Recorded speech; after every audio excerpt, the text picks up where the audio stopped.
అంటే రిగ్గింగ్ అంటే ఈ బాక్స్ నింపుకొని వెళ్ళిపోవని వచ్చింది రిగ్గింగ్ చేసి అసలు రిగ్గింగ్ చేసి బాక్స్ నింపుకొని మారుతాం అనుకున్నారు. ఈ బాక్స్ ఇక్కడికి ఎందుకు వస్తా సార్? చెప్పాగా సార్ పోయింది సార్, బాగా ఎక్కువైపోయింది సార్. ఒక్కడ కాదు 6 బాక్సులు వేశారు.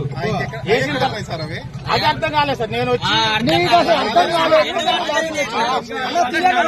జరుగుతుంది అంటే ఎలక్షన్ లో మీ వంతు పాత్ర కూడా ఉంది, అధికారిగా మీరు కూడా వంతు పాత్ర వహిస్తున్నారు. రాజకీయాల పాత్ర సార్.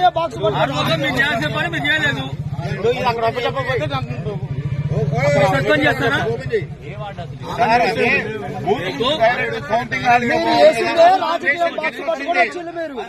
రాజకీయ బాక్స్